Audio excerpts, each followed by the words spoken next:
안녕하세요, 미로맨입니다. 오늘의 미스테리는 조디악 킬러라고 불리며 1960년대 후반 미국 샌프란시스코를 공포에 떨게 했던 연쇄살인마의 이야기입니다. 연쇄살인마인데 미스터리인 이유는 현재까지도 해결하지 못한 미제 사건으로 남아있고, 조디악 킬러라는 명칭이 붙어있을 만큼 이상했고 교활하고 악랄했으며, 자신의 범행을 숨기지 않고 오히려 공개하며 살인을 저질렀던 살인마에 관한 이야기입니다. 조디악 킬러의 조디악이란 명칭은 스스로 범인임을 알리는 편지를 언론사에 보내곤 했는데, 항상 편지의 시작을 This is Zodiac speaking으로 시작하면서부터 유래가 되었습니다. 참고로 조디악이란 황도 12궁을 나타내는 말인데, 태양의 궤도를 나누는 12개의 별자리를 뜻한다고 합니다. 조디악 킬러는 범행 기간 중 총 4통의 편지를 보냈는데, 그 중에 한 통의 편지만 해독을 할 수 있었고, 나머지 3통은 아직도 해독을 하지 못하였습니다. 정확하게 확인이 된 조디악 킬러의 범행은 1968년 12월에서 1969년 10월까지 벌레이오와 베레사호, 샌프란시스코 등지에서 5명을 살해하였고, 그 외에도 의심되는 희생자들이 있지만 그들은 조디악 킬러다 연결하기엔 증거가 부족했습니다. 조디악 킬러로부터 희생된 희생자들은 1968년 12월 20일 베니사시 외곽에서 데이트를 즐기던 커플이었는데, 데이비드 아서 패러데이 17세였고 베티 루젠스는 고작 16세였습니다.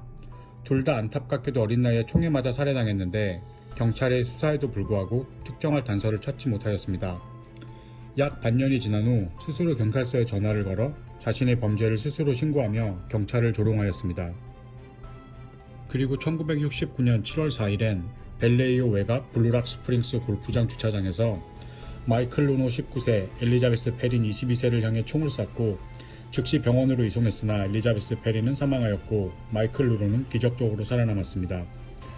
그 후로 인근 경찰서에 전화가 울렸고, 그 전화는 바로 조디악 킬러로부터 걸려온 전화였습니다. 방금 블루락 골프장에서 놀던 커플을 내가 총으로 쐈고 12월에도 있었던 범행도 자신이며, 경찰은 자신을 절대 잡을 수 없다고 말을 하였습니다. 1969년 9월 27일 나파 카운티의 베레사호에서 브라이언 켈빈 하트넬 20세, 세실리아 앤 세퍼드 22세에게 조디악 마크가 새겨진 검은 두건을 쓴 괴한이 나타납니다. 총으로 위협 후 결박한 뒤 세퍼드를 10번 난자해 살해하고, 하트넬은 6번을 찌르고 도주합니다. 가까스로 살아남은 하트넬의 진술을 근거로 수사를 착수하였지만 증거 불충분으로 이 역시 소득을 얻지 못하였습니다. 공식적으로 알려진 조디악 킬러의 마지막 희생자는 샌프란시스코의 택시 운전기사였던 폴 스타인입니다. 머리 정면에 총을 맞아 사망을 하게 됐는데, 여기서 조디악은 범행 현장을 떠나며 이상한 행동을 합니다. 피에 젖은 폴 스타인의 옷자락을 찢어낸 뒤 가져갔다고 하는데요. 당시 경찰이 인근을 수색했지만 목격자가 말한 흑인 남자를 찾느라 조디악을 놓치게 됩니다. 폴 스타인 범행 직후에 샌프란시스코 지역신문 크로니클에 소포가 도착을 했는데, 그 안엔 폴 스타인의 피가 묻은 셔츠, 그리고 조디악의 편지가 들어있었습니다. 편지의 내용은 다음과 같은데요. 나는 조디악이다. 워싱턴 스트리트과 메이플 스트리트에서 택시기사를 살해했다. 그걸 증명하기 위해 셔츠 조각을 보낸다. 노스베이에서 사람들을 죽인 것도 나다. 샌프란시스코 경찰은 어제 제대로 수색만 했다면 나를 잡을 수 있었을 텐데, 시끄럽게 오토바이 소리만 내더군. 어느 날 아침 학교 버스를 훔칠 수도 있다. 학생들은 조곤 대상이다. 앞바퀴를 쏘고 거기서 놀라 뛰어나오는 아이들을 쏘기만 하면 된다. 편지의 내용은 이러했습니다. 이에 샌프란시스코의 학교 버스에는 학생이 보이지 않았고 대혼란에 빠지게 되었는데요. 하지만 조디악은 학교 버스를 상대로 범행을 저지르진 않았습니다. 또한 조디악으로부터 희생이 되었다고 의심되는 희생자들도 있는데, 로버트 도밍고스 18세와 린다 에드워즈 17세는 1963년 6월 4일 롬폼해변에서 총에 맞고 살해됩니다. 조디악의 살인과 유사점이 발견되어 조디악의 희생자로 추정합니다. 1966년 10월 30일에는 리버사이드 커뮤니티 대학에서 세라조 베이츠 18세는 거의 목이 잘린 채 살해되었습니다. 크로니클지 기자가 조디악 사건과 유사성을 제보해 역시 조디악의 희생자로 추정합니다. 1970년 3월 22일 모테스트 서부 간선도로에서 캐설린 존슨 22세는 차로 납치를 당했다가 탈출을 하게 됐는데, 탈출 후 경찰서에서 조사를 받던 중 조디악의 수배 포스터를 보고 그를 납치범으로 지목하여 이 사건 역시 조디악의 범행으로 추정했습니다. 1970년 9월 26일엔 도나레스 25세가 실종이 되었고 시신 역시 찾지를 못했는데 1971년 3월 22일 조디악 킬러가 그래왔듯이 샌프란시스코 크로니클지에 당시 도나레스가 실종된 파인스 콘도가 뒷면에 붙은 엽서가 도착을 하여 이 역시 조디악 킬러가 아닐지 의심을 하고 있습니다.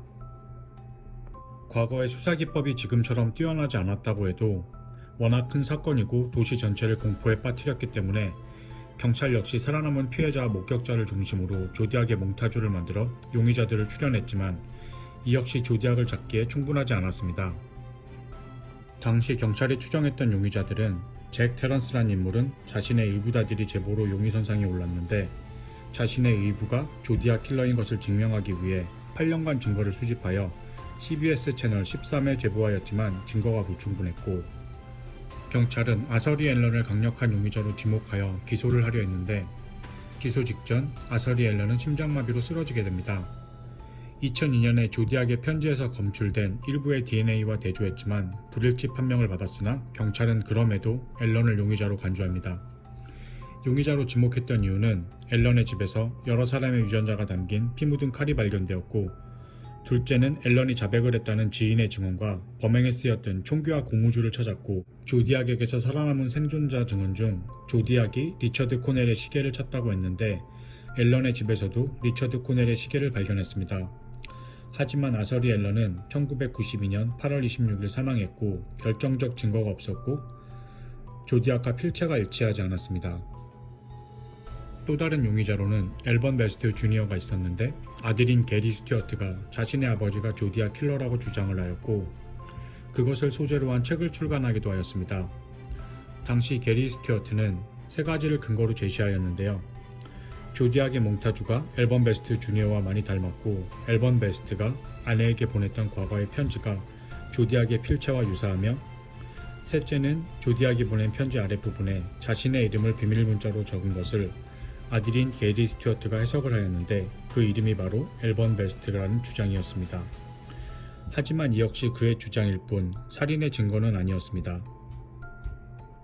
조디악 킬러가 보냈던 편지의 암호문은 FBI가 지금까지 해독하지 못한 암호 12 중 하나이며 CIA와 미 해군 정보부도 시도를 하였지만 실패하였습니다. 편지는 알 수 없는 암호와 일부 영어로 작성이 되어 있어서 해석이 가능한 부분도 있었는데 1968년 12월에서 1969년 10월까지 샌프란시스코 일대에서 연쇄살인을 한 후 편지를 통해 이렇게 통보를 하였습니다. 앞으로 언제 살인을 할지 말을 하지 않을 것이며 자신은 아직도 지문을 남기지 않았고 경찰은 자신을 절대 잡을 수 없다. 해독된 암호는 소름 끼치는 내용도 있었는데 내용은 이렇습니다. 나는 사람을 죽이는 게 너무 재미있다. 숲에서 동물을 사냥하는 것보다 훨씬 재미있다. 인간은 가장 위험한 동물이기 때문에 무언가 죽이는 것은 여자와 노는 것보다 훨씬 스릴이 넘친다. 하지만 최고의 장점은 사후에 나는 낙원에서 환생을 하고 내가 죽인 자들은 나의 노예가 될 것이다. 내 이름을 가르쳐 줄 수 없다. 그랬다간 내 사후의 노예 수집을 방해할 테니까, 막을 테니까 라는 내용이 유일하게 해독된 내용입니다. 조디악 킬러는 범행 방법도 잔인하고 끔찍했지만 행보 역시 굉장히 교활하고 치밀했던 것 같이 느껴지는 게 보통 범인들은 범행을 하면 숨고 수사를 피하기 위해 도망을 치거나 은폐를 하려 들 텐데 조디악은 이와 반대로 지역 언론이나 경찰에 자필 편지를 보내어 오히려 자신의 정체를 실문 일면에 실으라 요구를 들어주지 않을 시 또다시 살인을 저지를 것이다 협박을 하거나 다음 사건을 암시했다고도 합니다. 2011년 7월에는 미국 매사추세츠에 사는 코리 스타리퍼라는 교사가 자신이 조디악의 편지의 암호를 해독했고 범인은 아서리 앨런이었다고 주장을 합니다. 자신이 꼭 범인의 머릿속에 들어갔다 온 듯한 기분이라며 40년간 아무도 해내지 못한 걸 해냈다고 흥분을 하였는데 스타리퍼는 조디악 사건의 재구성 영화를 보고 사건에 흥미를 갖게 되고 부인과 함께 9시간 만에 첫 번째 암호를 해독하였고 며칠 뒤 나머지 결정적 메모도 모두 풀어냈다고 주장을 하였습니다. 스타리퍼는 조디악의 마지막 범죄를 저지르고 한 달 뒤 보냈던 1969년 11월 지역신문에 보냈던 340개의 암호를 모두 풀었다고 주장을 하였으며 그 메모에는 조디악 킬러 자신의 실명을 스스로 공개하였다고 설명을 했습니다. 그 메모의 단어들은 이러했습니다.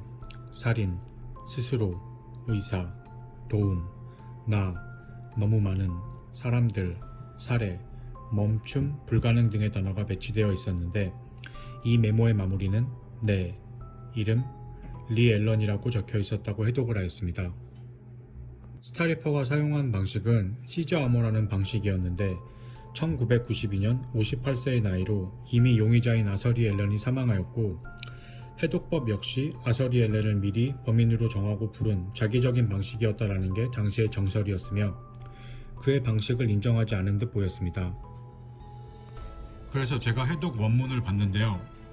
단어들을 하나씩 풀어가다 이름이 정확하게 나왔는데 과연 저 방법이 범인을 미리 정하고 풀었던 건가 하는 생각이 들고요.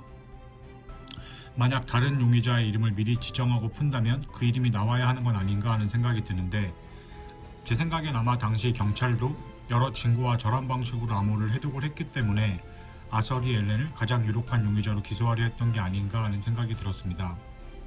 또 당시의 많은 정황이 아서리 앨런을 범인이라고 추측하게 했는데 2002년에는 예전 조디악 킬러가 보냈던 우편에서 우표에 붙은 침 샘플을 채취해 대조해 보았지만 아서리 앨런과 일치하지 않았고 우표의 DNA가 반드시 범인의 것이 아닐 수도 있다고 판단해 수사가 다시 원점이 되기도 했습니다.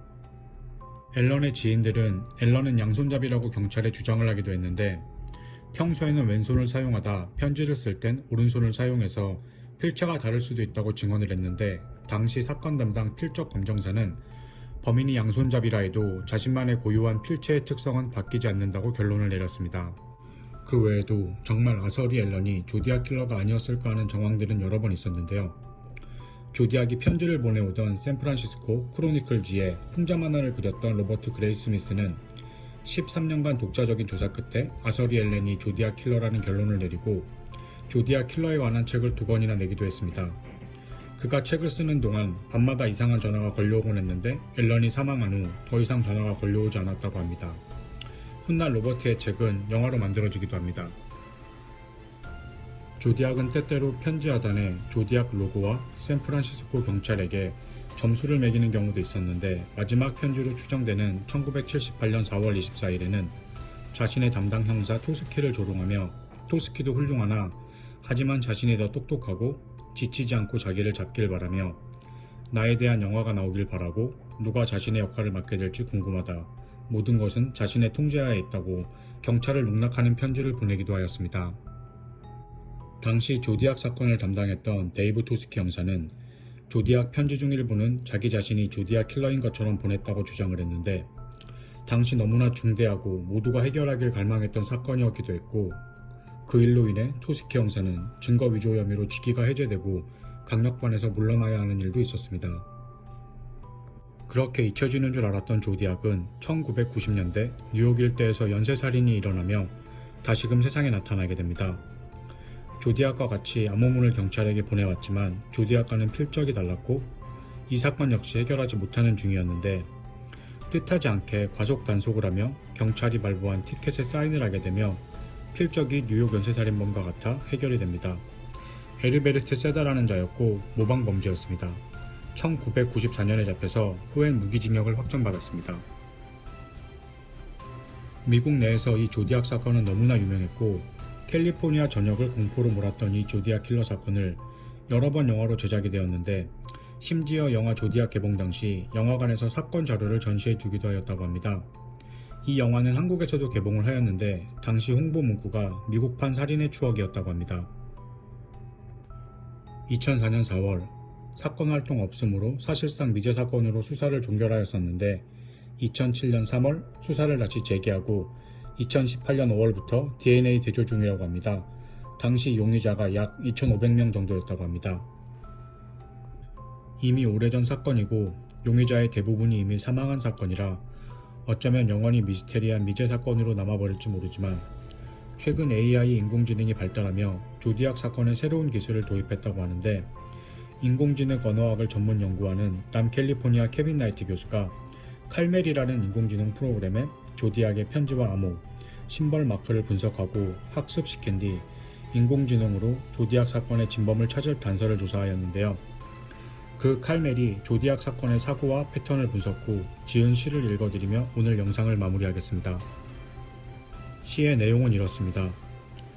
택시의 승차와 탈옥, 잔인한 살인으로 인한 고독과 분노, 인공연못에 둘러싸여 살인범은 결코 유죄가 되지 않는다.